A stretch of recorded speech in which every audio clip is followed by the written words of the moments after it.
Hello everyone, welcome to another video, and this one is a request video because I had got some comments in my comment section regarding advanced maths of class 10 and the chapter is quadratic equation. So it is the sum question number 18 of exercise 4.3. So I think some students had some problem regarding this, so I'm going to solve it today and show it to you how it's done. So without wasting any time, let's get started. So here is the question number 18. We are given two equations and these are in the form of exponents. So the variables are in exponents, so we have to find the value of x and y from here. So it is not that tough, so don't be worried, it is easy. Just when it looks tough, so that's why we were confused. So let's start. Okay, let's start from this one and let's see what happens. So 8 we can write as 2 cube, right? So we can write 2 to the power thrice xy because 8 can be written as 2 cube. Here let's keep it 2 to the power x minus 1. What we get, since the bases are same, the exponents will also be same, so it will be thrice xy equal to x minus 1. Okay, let's keep it here. Let's move to this one and see what happens. Here this will be 3 to the power y plus 8, and in this one we can write 9 as 3 squared. So we can write 3 squared and it will be multiplied with 5y plus x. This is the law of the exponents that we have studied earlier. So from here we get 3 to the power y plus 8 equals 3 to the power, we multiply this, we get 10y plus 2y x. Now again the bases are same, so powers are going to be equal, so it is going to be y plus 8 equals 10y plus 2y x. So from here let's try to find out x. So what will be x? If I change the side, it is going to be y plus 8 minus 10y equal to 2y x. So that means y minus 10y is 8 minus 9y. 2 is going to change its side, so we are going to get x equal to this. So let's keep this, use this value in this equation. So what do we get? 3 into x's value is 8 minus 9y by 2 into y equal to, again x is 8 minus 9y by 2 minus 1. Okay, this is what we have. Let's use it. Let's continue the calculation. It is going to be 3 8s are 24 minus 27y by 2 into y, and it is going to be 2 LCM, 8 minus 9y minus 2. This one is going to be minus 2. So 2 and 2 will cancel out. What we have here is 24 into y minus 27y squared is equal to 8 minus 2 is 6 minus 9y.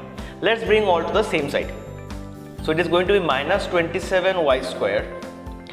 This is going to be, okay, this is plus 24y, it is going to be plus 9y minus 6 equal to 0.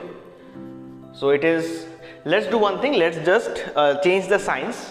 So if I take negative on both sides, this is going to be 27y squared, this is going to be minus 24y, this is going to be minus 9y plus 6 equal to 0.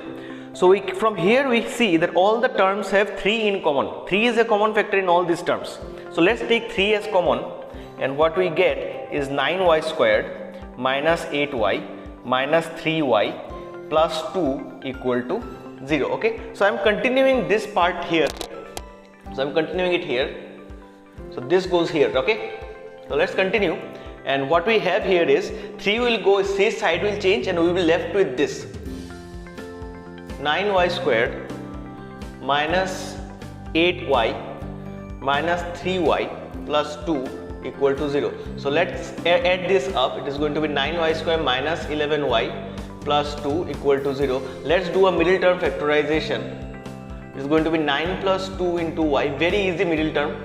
9 2s are 18, and what we have from here is 9 plus 2 is 11 and 9 2 is 18. So we get 9y squared minus 9y minus 2y plus 2 equal to 0. So we get 9 here, y minus 1 is common, from these two we have taken 9 common, and from these two we will take minus 2 common, so it is going to be y minus 1 equal to 0. So ultimately what we get is y minus 1 into 9, okay, 9y will be common, sorry, 9y will be common from here, and it is going to be 9y minus 2 equal to 0. So either we have y minus 1 equal to 0, which gives us y equal to 1, or we have 9y minus 2 equal to 0, which gives us y equal to 2 by 9. So now we have two values of y. Let's put these values in this one and see what happens. So if I put these values here, So for y equal to 1, we have x equal to 8 minus 9 into 1 by 2, that is 8 minus 9 by 2, which is minus half. So for y equal to 1, we have x equal to minus half. And for y equal to 2 by 9, we have x equal to 8 minus 9 into 2 by 9 by 2. 9 cancels, we have 8 minus 2 by 2, that is 6 by 2, which is 3. So if y is 1, x is minus 1 by 2, and if y is 2 by 9, x is 3. So that's how you solve question number 18. This is the whole solution. If you want, you can take a screenshot and keep it with you until if you find it problematic. I don't think it will be problematic for you. This is the first part. Here we have the second part, and this is the third part. So that's how you solve this sum. Very easy sum, a lengthy sum obviously, of course a lengthy sum, but it is a very easy sum. So I hope you understood this, and I hope it is clear now. So if you have any other doubts, just like you have commented in the comment section and I have made this video for you. Similarly, if you have any other doubts in any other sum, make sure you comment it down in the comment section of any exercise that I have already completed. I will be happy to make a video for you. So thank you everyone for watching, and until next time, cheers.